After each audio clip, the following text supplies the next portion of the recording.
Jim Eskin, founder of Eskin Fundraising Training. And guess what? I'd like to welcome, first of all, my producer, John Largent, CEO of Game Day Media. And we are now celebrating our centennial. This is our 100th webinar. And people say I don't look a day over 99. Let me introduce, this is, I think, the fourth time she's done a workshop or a webinar. And I tell her she's been an overachiever all her life. First of all, Sally Bryant, CEO of the BRYANT Group, not the BRYANT Group, who's in Round Rock, Texas today. First of all, a big congratulations to BRYANT Group for winning the very prestigious naming by Forbes magazines as one of the top executive searches firms in all the country. Sally, to you and your team, congratulations. That's a wonderful honor. And that's now about 15, a staff of 15, is it? That's about right. With, yes, part-time and full-time. Well, that's a lot of growth. Yeah. That's a lot of growth. You know, I hate to say it's a cliche, but they say that change is the only constant. And you really know the last 3 years in the nonprofit sector has been like a roller coaster, much of that due to COVID and social distancing. And at first, nonprofits were being squeezed and they were calling it the great right sizing. And then, you know, we saw philanthropy last year. It hit $485 billion. And we entered to something called the Great Resignation or quiet quitting as individuals are rethinking their career choices. And it seems like a big thing is they really like working some of the week, if not all the week, from home. But I love the way you put a positive spin on it, and you call this the period of great opportunity. So can we open that way? Can you take a couple of minutes and to expand on why this is a period of great opportunity, both for employer and employee? Absolutely. Thank you, Jim. Yes, we first started talking about the great opportunity actually really near the beginning of COVID, when the term the Great Resignation came out, because I do believe there's two sides to every coin. And as we're 3 years, past that sort of beginning of the pandemic and really coming back. And by the way, tomorrow it officially ends. Hooray! Oh my goodness, I love that. I didn't know it. I get to be the 100th guest and tomorrow's the end of the pandemic. I'm excited. I think that the opportunities have evolved somewhat during over the past 3 years. And I think the four major opportunities I see right now, one is really for advancement. And you know me, I say advancement because I mean fundraising, I mean marketing people, I mean all the support people. If you're in higher ed, I mean alumni relations, patient relations, even just anybody who works in a nonprofit or a mission-based place. So I'm going to say advancement. Opportunities for advancement officers to really develop their careers. Because there are so many openings right now, people are rehiring and growing. So there are lots of opportunities both to advance internally where you are, or to find a different opportunity for growth. And we can talk more about that a little bit later. Second opportunity I see is to diversify our field. And we've been talking about this for a couple of years. It's one of the things that I was really hopeful for and still am hopeful for. And we are actually working on some programs here internally and in conjunction with some of the national organizations like CASE, the Council for Advancement and Supportive Education, to really help diversify the field in every way so that people from different backgrounds, different races, different cultures, different ideologies can be part of this world of philanthropy and nonprofit world. And part of that is bringing people in from other careers, which really is the third part of the great opportunity, because this gives us a chance to spotlight a nonprofit career for people who are looking for something that's more fulfilling, that it really aligns with their values and helps fulfill their intrinsic needs that I think people started to really recognize during the pandemic. And I will just say the fourth one, and I know I'm hoping we'll have an opportunity to talk a little bit more about this too, but the fourth part of that great opportunity is this time where we get to think about leadership in a different and elevated way, because doing things the old way just isn't always the best anymore. As we alluded to, people really have fallen in love with working at home, or at least working hybrid, where they're at home part of the week and their office the other part of the week. What have we learned are the potential and the limitations of the remote workplace? As you know, Jim, we were lucky or fortunate, or it was just serendipitous. We had started working basically fully remote at BRYANT Group in 2017. Back when I said to people that we would have meetings by Zoom, they said, "What is Zoom?" People didn't even what it was. So we that was a fairly easy transition for us, and something that we've been able to think kind of a lot about advantages, disadvantages, and really great ways to work remotely. So I'll hit on some advantages and disadvantages, capabilities, limitations. Okay. Yeah, so one is, I think it's to really concentrate on output versus what I call input. And let me explain what that means. Output is the results that people provide. Input is hours worked. Input is busyness. Output is results. And so it works well to be remote if you're focused on output. And I'm not saying people don't work hard. I'm going to tell you, my team works harder than anybody I know. But I think the other thing is connection and collaboration have to be intentional. They have to be intentional. It doesn't just happen. You're not going to pop into somebody's office, and when you get on a Zoom meeting, it's going to be all business unless you're very intentional about creating connection. One of the things you brought to my attention, I think, when you were last on the show, you know a lot about interviewing advancement professionals. And you were noting that the in-person and virtual interviewing can produce very different results. Can you expand on that? Yes. So fortunately, we being everyone, our clients, our candidates, us, I think everyone in the world has gotten better at interviewing by video and virtually. And that's a good thing, because it does help keep the cost down. It helps with expediency. However, I am thrilled to say that more people are going back to in-person interviews, even to the point of many of our clients for their top level jobs will do both semifinal interviews and finalist interviews in person. And we are really thrilled about that. And I'll tell you what I've learned over the last 3 years. There are certain things that no matter how good you get at having conversations or interviews on video, there's certain things you cannot tell. One is, you cannot tell if I'm making eye contact with you. So if you're in the bottom left-hand corner of my screen and I think I'm making eye contact with you, this is what it looks like. It doesn't look like I'm making eye contact with you. If I do this. And you know, in hiring, I'm butting in, I'm sorry, but hiring a fundraiser, eye contact is everything. Exactly. And to your point, Jim, the second thing you cannot tell is you can't tell how inclusive people are being. So, you know, when you're in the group part of the interview, you're with a search committee, or you've got a group of colleagues who are interviewing. The person who asks the candidate the question, sometimes in person, you'll notice that the candidate only responds to that person. Sometimes you'll notice that they only respond to the hiring authority if the hiring authority is in the room.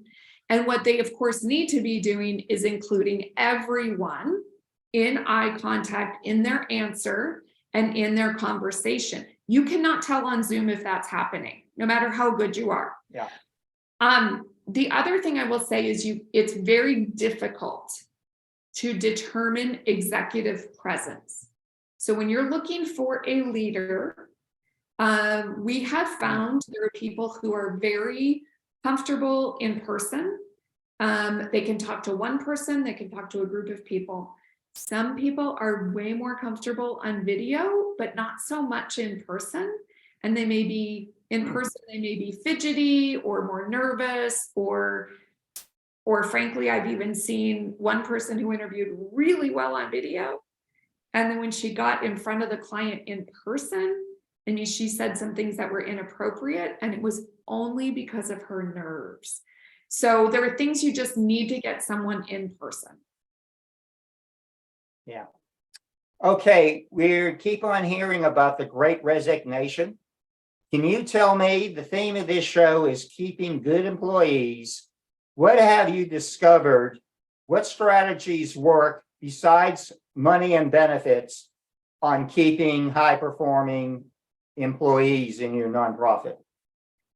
This is one of my favorite topics because I believe one of the things that may attract a person to your job is the extrinsic rewards, the compensation package, the benefits, those kinds of things. But what keeps a person at your organization is the intrinsic rewards and the culture that they get to work in and the difference that they get to make. So the things that we feel are important for leaders to concentrate on. One is intentional trust building. Nothing else can happen at your organization if people don't trust you as a leader and if people don't trust each other. The next thing is intentional culture building. So what are your values and are people living them? Are your values words on a wall, or are they things you actually enact and people can give you examples of? I believe team members need to know their leaders care about them as people. So that's an important thing. And then one that I think some leaders get confused about. They think, well, if I show my team members that I care, or if I show them empathy, then how am I going to hold them accountable? Well, holding people accountable is the fourth thing, because that shows them you respect them as professionals. So that's actually part of caring about them as people. And then I think that maybe the fifth and probably least important, but maybe most fun thing is just those creative ways that different companies can retain employees. Inc. magazine actually came out this week. I think it was this week, maybe last week, with 12 companies that were highlighted with creative things that they do that are intentional. So they're weaved into their culture, they support their culture, but they are things that make their employees feel valued. One of the things we do at BRYANT Group is we actually, at BRYANT Group, we have unlimited PTO. So there's no prescribed, you take this amount of time off, or you can only take this or that. People are saying, sign me up. We give regular holidays, actually more than most organizations I know about, like, Christmas and all of that. And we give extra days around some of those, but there's, and when I say unlimited, what I mean is, again, we focus on output, we focus on results. And so when people are getting results, we know that life balance, and you will get me on a tirade if I have to get on my soapbox about work-life balance. It's life, it's all life. So you need to have balance. And that balance means you need to take time and get not just re-energized, but I don't know about you, but when I go away for vacation, that's actually when I get some of my best ideas about things going on at work, because I'm not in the weeds. I'm relaxed, I'm rejuvenating, I'm spending time with my family or my husband, or, or my sisters, myself, my friends. So that's really, really important. Hey, by the way, when we're talking, I forget what the actual number was, but one of the other talking points of BRYANT Group is your retention rate for placing executives is, I don't know, was several fold as great as the typical advancement executive. You know, turnover is such a crisis. I think now a development office or stays, I don't know, 18 to 24 months if a nonprofit's lucky. But I know, how's that possible that when Bryant places someone, they stay much, much longer? Thank you, Jim. All we have right now is theory, but let me just say, first of all, that I believe that when new numbers come out, maybe a year from now, that 18 to 24 months is only going to get shorter.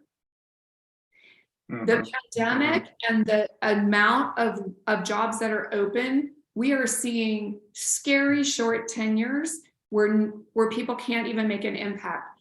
What we believe and what we hope is that when we are helping recruit people to an organization, we believe that alignment with core values, alignment with mission, and really making sure that they fit with that culture, that they align with the culture of the place or the place's vision of their culture, because sometimes they're not exactly where they want to be in terms of diversity, in terms of understanding how to help people feel included. But you have to have that alignment, or no matter how great you are at your job, or no matter how experienced you are, you're not going to hang around. It's kind of what we were talking about earlier, intrinsic rewards versus extrinsic. Yeah. Yeah. Hey, let's flip the coin. What advice and counsel do you have for advancement professionals in the audience who are thinking of 2023 could be a year to consider making some changes? Well, I have to say that I hope that you feel hopeful if you are looking to make a change, because right now the world is kind of your oyster. But let me explain. I think that again, there's two sides to every coin, right? So there's a lot of opportunity out there. And there's an opportunity if you are ready to make a move in your career.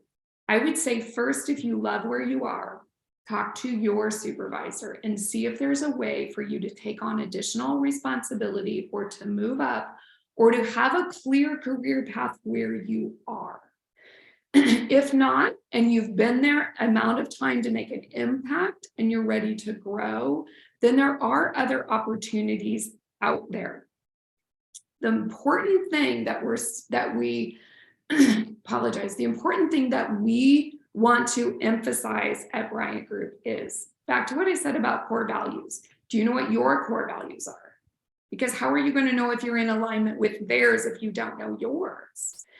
Then in the interview, you should be asking about their core values, not just their mission, because their core values are what they live every day, how they act.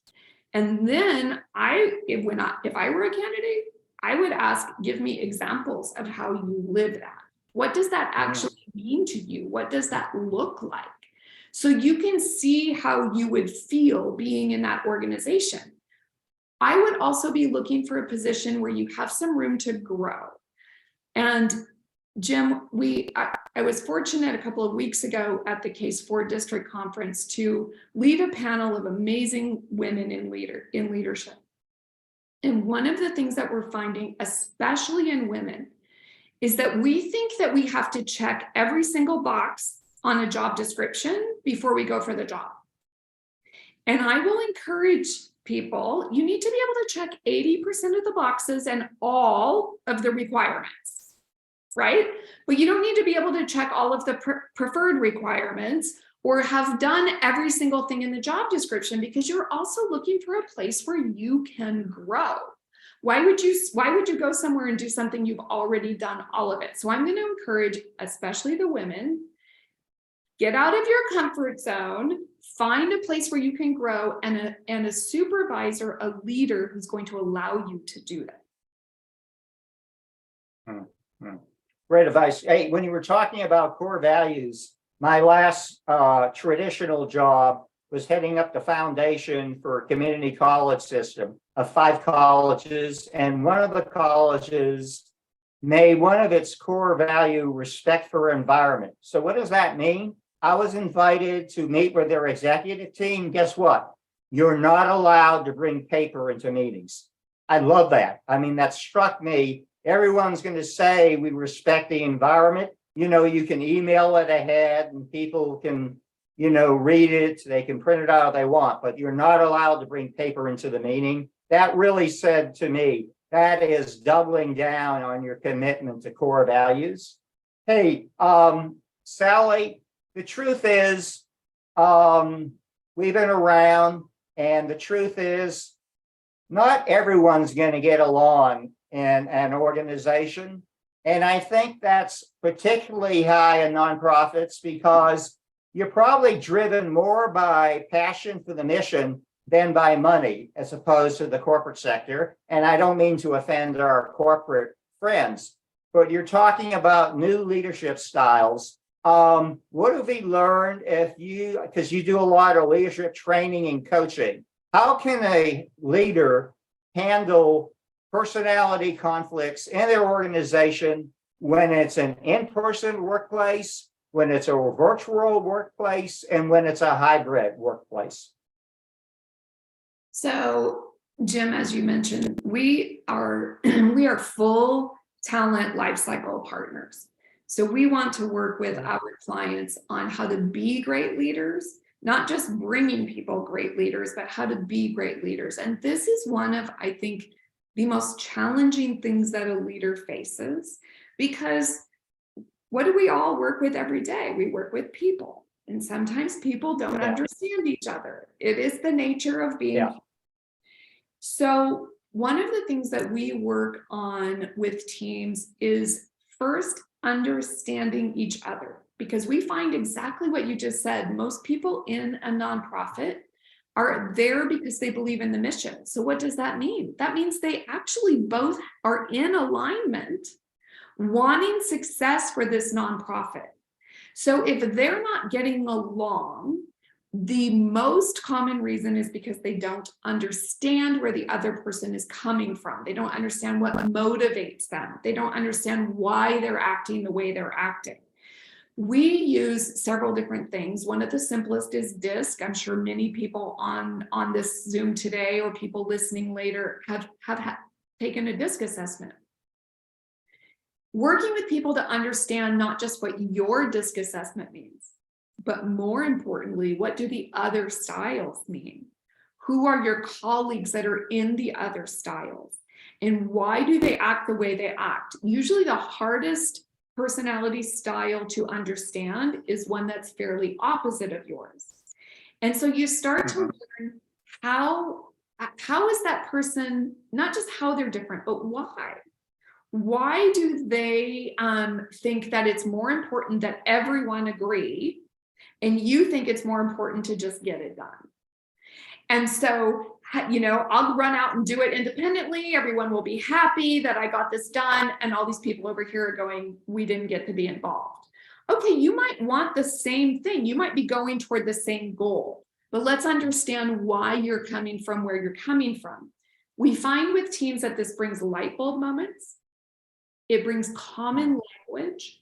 You'll hear us at BRYANT Group probably on a daily, definitely a weekly basis, saying things like, oh my goodness, I'm a D on the DISC scale. So I'll say, well, my D just needs to get this done. I know that we probably need to discuss it some more. So, you know. Hey, what do you mean by the DISC scale, by the way? Okay, so DISC is 4 different personality types. It's so D is direct, I is influencing, S is security, and C is conscientiousness. And it's actually been around for about 100 years. And it's one of those personality assessments actually that has stood the test of time, research, and millions of people taking the assessment. And there's some theory that actually almost every other assessment is based on DISC. So it's super simple. That's one of the reasons we use it. If it's simple, you can remember it. And if you can remember it, you can use it. I will also say it brings humor into the workplace. And I don't know if you, I mean, humor heals. Humor heals relationships. If you can find that common way to laugh at, oh, that's why I act that way, or let me help. Would it help if I, did this your way and the other person can make a joke or whatever? I will also say though, Jim, that works in about 80 to 90% of the cases. But let's talk about those other cases, because you were asking me, if two people don't get along, what do you do as a leader? Okay, so you've worked on building a base of trust, you've worked on understanding, and something still just isn't gelling. Sometimes that means that you have a person in your organization who doesn't truly align with your values and your culture. And that takes a crucial conversation as a leader. And if you are fully remote, that means either Zoom or get on an airplane. Because those conversations are best done in person. And a crucial conversation to me is, here's the way I see it. Here's where I see you're not aligning with the culture. Let me hear what you think. Let's talk about a path to make this okay. If that path isn't working for you or we're not getting there, then we believe you might be better somewhere else. And we'll help you do that, right? It's still caring about that person. And then I will say to all you leaders out there, if you end up with someone who truly cannot align with your culture, I don't care how good they are. I don't care how much money they raise. I don't care how proficient they are at their job. It will always be better to help them find somewhere else to be and get someone who aligns with your culture, because that person will bring your team down, and you're there to support, you're there for the whole team, not for one person. I'm thinking having that crucial conversation is both good for the nonprofit, but also it's good for the individual that's not aligned with the culture. Everybody comes out ahead. I absolutely agree. And sometimes it's just the right person in the wrong seat, or frankly, maybe on the totally wrong bus. Yeah. And that's okay. Yeah. Hey, Stephen Covey. Okay. Hey, you all are very big into leadership development. And I love you brought up a theme I hadn't heard in maybe 30 years, that you encourage leadership by Moxie. That's your mantra. And I'm old enough, and I grew up in New England. I drank Moxie, which, by the way, was the first bottled soft drink back in the 1800s. And I think the kindest way you can describe it, it is an acquired taste, okay? But, and you talk about during this time of leading by Moxie and running around with scissors, but I love hearing that word. Can you amplify what is leading with Moxie? Absolutely. So Moxie is one of our 6 core values. It is the one that everyone remembers. And when you interview for a job at BRYANT Group, and we ask people which of our core values, what do they think about them? I think every single person has brought up Moxie. And it is actually, what's that? I was going to say. I'm just saying, it isn't. I'm sorry. It's okay. You're right. It's unique, right? It is unique. And I will just say, you mentioned that we have leadership development. I'm just going to say, because we have leadership development because Moxie is one of our core values. There were not other search firms in our space that were taking care of the leaders that they were placing, that were coaching and consulting them to be the best leaders that they can be. And we saw a need, and we didn't know if the market would respond. We didn't know, but we saw that this was a service that was needed. And so we did that because it fit with what we believe in, which is advancing great leadership. So what Moxie is for us is success takes creativity. It takes thinking big. It means taking risks, and it means not being afraid to fail. I would rather have my team get their head out over their skis, right? And sometimes stumble than sit back and wait and think we have to do things the way they've always been done. Let's try something new, and it's okay if you stumble. But I think to have a core value of Moxie means you have to have a culture where it's okay to make a mistake. It's okay to try something new, and then if it doesn't work, see what you learn from it. Yeah. I think I remember my parents giving me some Moxie, and I tasted it, and I said, anything that tastes that bad has to be good for you. That's what I remember of Moxie. It is a acquired taste. Okay, let's get serious. I think it's something. Go ahead. I was just going to say, so I don't know, Jim, if I told you this before, but we give everybody who joins Bryant Group gets a can of Moxie. Do they have to drink it? No, they do not have to drink it. They don't. It is an acquired taste. 80%, 88% of the 1.5 million nonprofits in the country have annual budgets of under $500,000. They're small staffs. What are some of the advantages and what are some of the disadvantages of working in a small nonprofit? Jim, from personal experience, both in working for a small nonprofit in my past, and then also at Bryant Group, where we've had anywhere from 2 to 15 people, there are some, of course, I see more advantages than disadvantages. Some of the advantages are you can be more nimble. There's just less red tape. I mean, I worked in large public university, and the red tape is it's stifling. Yeah. And what is it? Death by 1,000 paper cuts sometimes, and so we can be more nimble.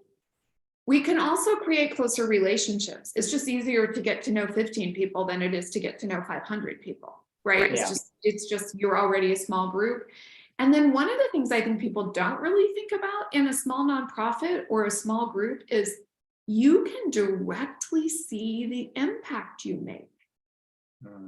You can see it so. Outputs, right? Outputs. What's that? Say that again. Your big word, outputs.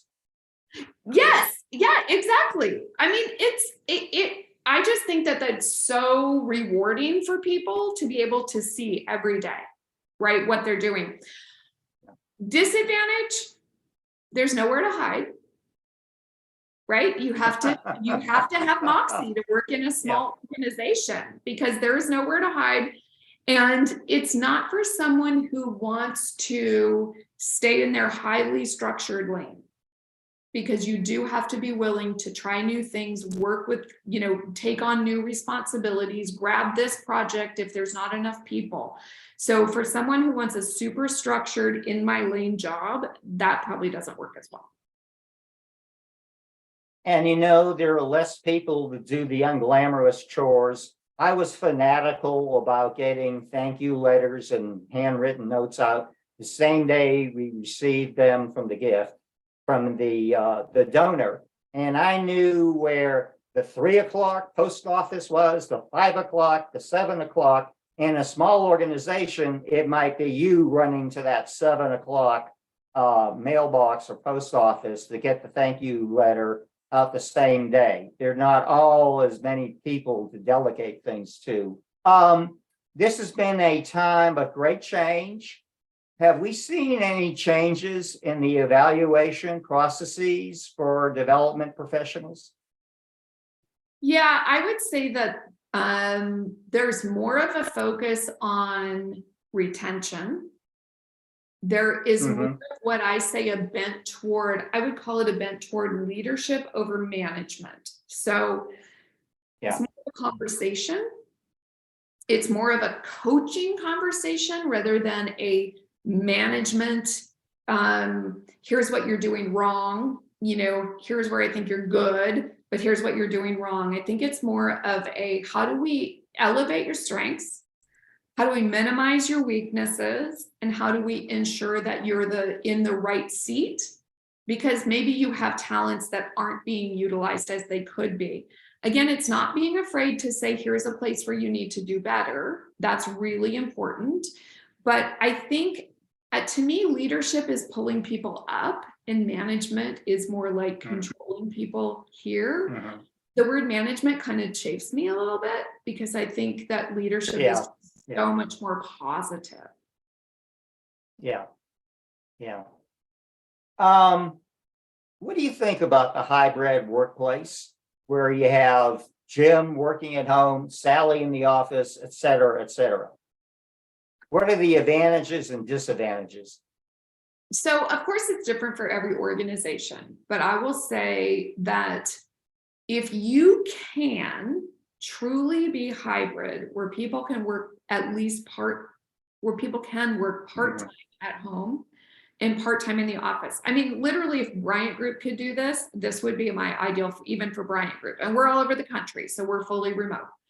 But hybrid where there were core office days, that to me is ideal. If everybody's in the office on these same 2 days a week, or these same 3 days a week, or whatever, however that works for your organization, that helps the bonding and that easy, natural kind of team, building and relationship building that's so important.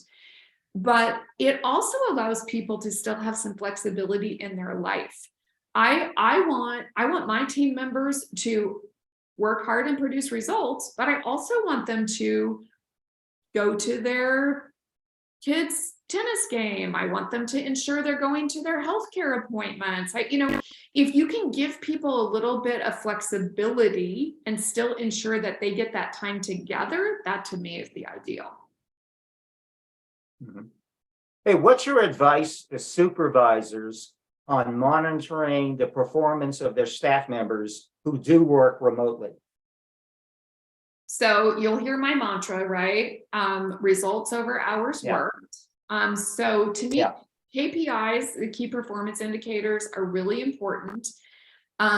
So there's goals that need to be met, but there's also activity benchmarks that need to happen to ensure that those goals are met. And no matter what a person's job is, I mean, it's easy to measure, right? It seems like it's pretty easy to measure in fundraising, not just results, but activity, right? How many visits are you making? How many proposals are you putting out? Right. It's also, it's even easier almost in annual giving, right? Especially since it's just become so electronic and all of that. But in every job, there are ways to ensure that there are KPIs and benchmarks being met. So I think, again, that is how you measure productivity. I also think it's really important to communicate about availability expectations. So if you're remote and I, as the leader, am expecting you to be able to respond to me between 8 and 5, I need to be sure that we've had that communication. And then, or maybe it's you respond to me between 8 and 5, but let me know if you're going to be out of the office. Somebody else's communication might be totally different. Like, work any hours you want, but if I text you, I need you to respond, right? It just, that transparency about expectations from leaders, I think, makes it work. Yeah. Yeah. What do we learn about the strategies of nonprofits who kept morale and chemistry high during the pandemic? What do they do? And they kept people too. What do they do to maintain morale and chemistry? So morale and chemistry, I'll probably sound like a broken record, but really it goes back to that trust, and having that trusting working environment, having transparent communication, authentic leaders. So authenticity and vulnerability in leadership is really important. And again, I think this is one of those things that may be a little bit misunderstood, and that scares some leaders.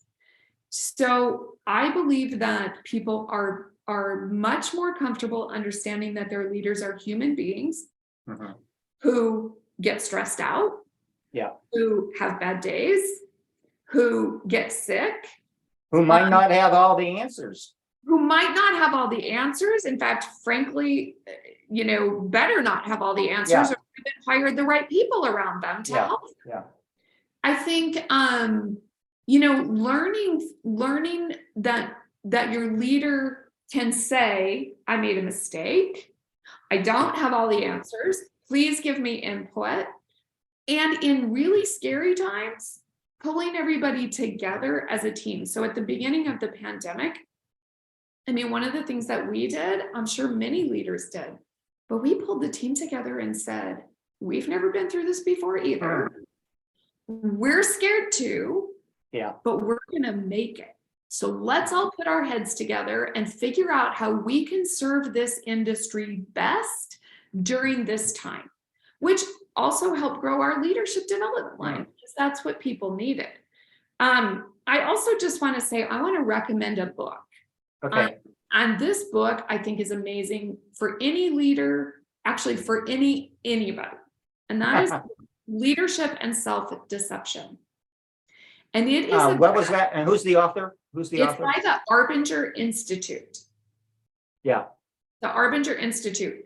And why do you like this book so much? I like it so much because it helps you learn how to be an empathetic leader who still holds the bar high for their people. As I mentioned earlier, who shows respect to their people by holding the bar high, but has that empathy and understands that. You mentioned earlier, what about when two people don't get along? Yeah. I'll give you a concrete example. So leadership and self-deception has this concept about being in the box or out of the box. And it's not about creativity. We think about thinking outside of the box. It's not like that. In the box means you're kind of thinking about yourself and how you perceiving somebody else might be standing in your way or they're being difficult. Being out of the box means thinking about, where are they coming from? Why might they be acting that way? And looking at them as a human being rather than an obstacle. So we had a situation just recently where I felt like, frankly, one of the people in the industry that we work with, I thought, gosh, I think we have the same goals. Why does it feel like we're, at loggerheads here? Why are we at odds? And I stopped and thought about it. And I thought, okay, leadership and self-deception. I thought about where she was in her organization. And suddenly I was like, she's between a rock and a hard place.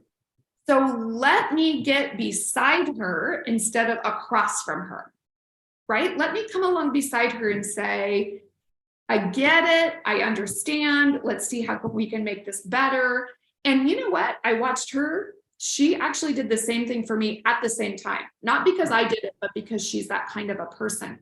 And it made everything come out fabulously. I will just tell you, it will help your personal relationships and your professional relationships. It's amazing.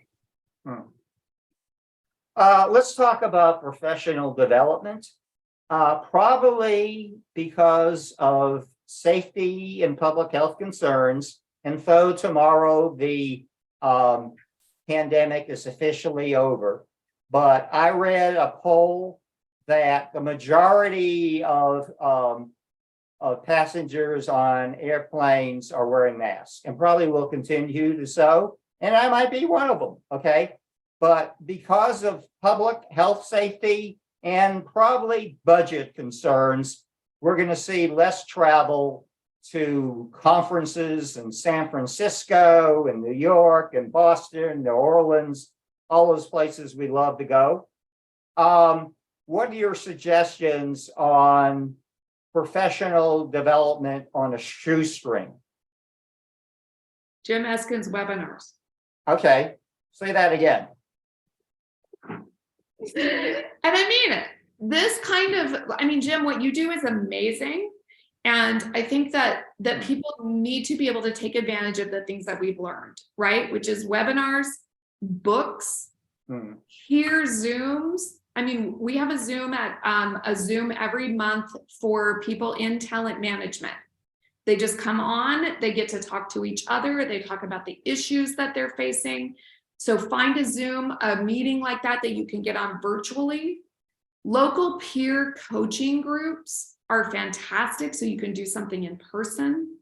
Getting individual coaching is fantastic. And I just have to tell people the ROI of investing in yourself. So if you get a coach or you join a peer group that costs you some money, my story, the first time I got a coach, Jim, I think the fee was something like 5 to 10% of my annual salary. I almost didn't do it. Yeah, sure. I have made that back hundreds of times over and have had a coach on and off in my life ever since, sometimes more than one. We don't know what we don't know. Yeah. So I just invest in yourself, and there's tons of free resources. Yeah. Yeah. Hey, typically when you do a great job as a director of development or a director of communications, there are opportunities to move up and maybe become the executive director or CEO of a nonprofit. There are occasions you shouldn't just grab at that promotion? Well, a couple of things come to mind. One is examining if leadership is really for you. Because it's very different than being what I would call an individual producer, like a frontline major gift officer or a fabulous graphic designer or any of those things, or a service provider, a program coordinator. Sometimes you don't know until you try it. So I do encourage people to try. I also encourage people to talk to their mentors and say, where do you think I would be good as a leader? Where do you think I would need some coaching? Where do you think I would need some help? One of the things I find, Jim, is leadership is never what we think it's going to be. It's like, you don't know what it's like to be married until you're married, right? You don't know what it's like to be a leader until you're a leader. It's not, people think sometimes it's prestige, it's money, it's the corner office. But what you find is it might be those things, but those fade in comparison to the privilege of the responsibility, the load, the care for people, the support of your organization, the visioning, all those things. And sometimes you just have to try it, but I would say get a mentor, get a coach, because you never finish your leadership journey. That's a wonderful way to put it. You have experience in the sales world.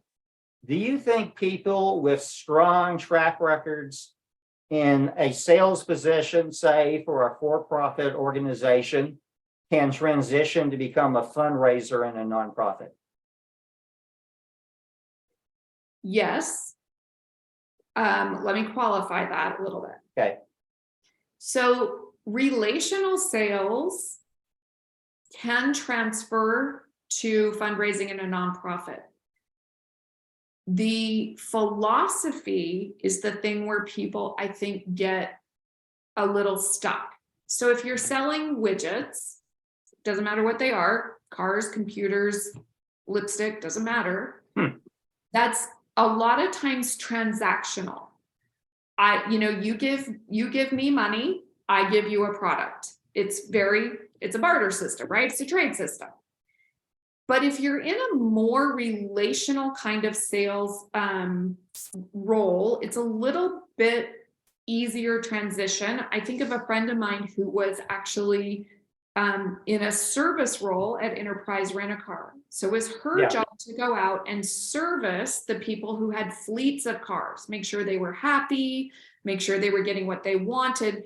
Still, there's a transaction, right? Because they have this fleet of cars, but her job was to ensure they were getting the service that they needed. So it's a little bit more intrinsic.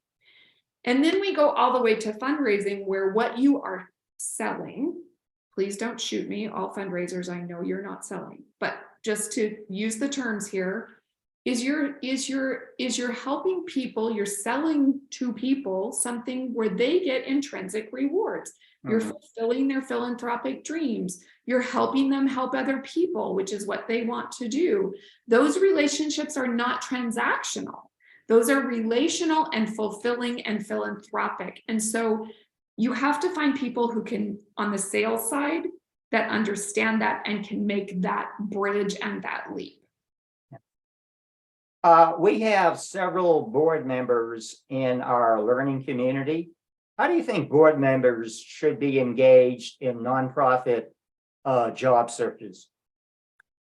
Of course, it's different for CEO searches than it would be for others. So I will say for board members on the executive director or CEO search, I mean, we believe that the whole search committee should be made up of board members, hiring authority. And of course, we believe that it's a lot easier if you have a search firm or someone to help you, because the workload to find your right CEO it's intense. Yeah. And to have someone help you with that heavy lift, because in nonprofits, it's usually volunteer board members who have some other very full-time thing going on in their life, if not 2 or 3 other full-time things. For other levels in the organization, we think it's fantastic to get 1 or 2 board members involved, either on the search committee or as part of the interview process, the intake process. So again, if you're working with a search firm, so we understand you. If you're not working with a search firm, to be part of that, who are we looking for? What kinds of things, not just experience-wise, but characteristic are we going to need? And especially for positions that interact with the board. So if you're the head of fundraising, if you're the CFO, if you're the COO, the places that interact with the board. Also, I just will encourage, though, board members to understand that if this is not the CEO or the executive director, it usually really works best to understand that it is the CEO's decision, because this is staff that reports to them. It also behooves the CEO to listen to their board. Yeah. Hey, once again, you have made this such a rich learning period, and we have time maybe for one more question. And John's going to put up your contact information. The question is this: social media is more and more part of our daily lives in every possible way, and this is particularly extended to the job search world, and I'm thinking particularly LinkedIn, okay? And a lot of companies are using LinkedIn to do some preliminary work in their job searches. Can you talk a little about the advantages and disadvantages of using social media as far as your job search process? Absolutely. We use LinkedIn, and I'll tell you what I think it's good for. It's great for posting. It's great for pushing out ads. And in fact, they will scrape a lot of other ad sites, and sometimes your ad will get posted just for free. You didn't even do it. They just pick it up. It's really good for research. If you know what kind of person you're looking for, and you can just go learn a little bit about Boolean search, you can find some people on LinkedIn that you may want to contact for your job. LinkedIn also gives you a good feel for that person, right? So if you now have a candidate, or you have someone you think you want to be a candidate, go to their LinkedIn site, see what their history is, see what kind of posts they make, see what kind of things they like. And let me ask, we were talking for people looking to move up, what's your recommendations for staff to make sure that they're really telling their story on LinkedIn? That's a really good question. So I would say a couple things. One is do a brief description of your organization and your job under each of your jobs.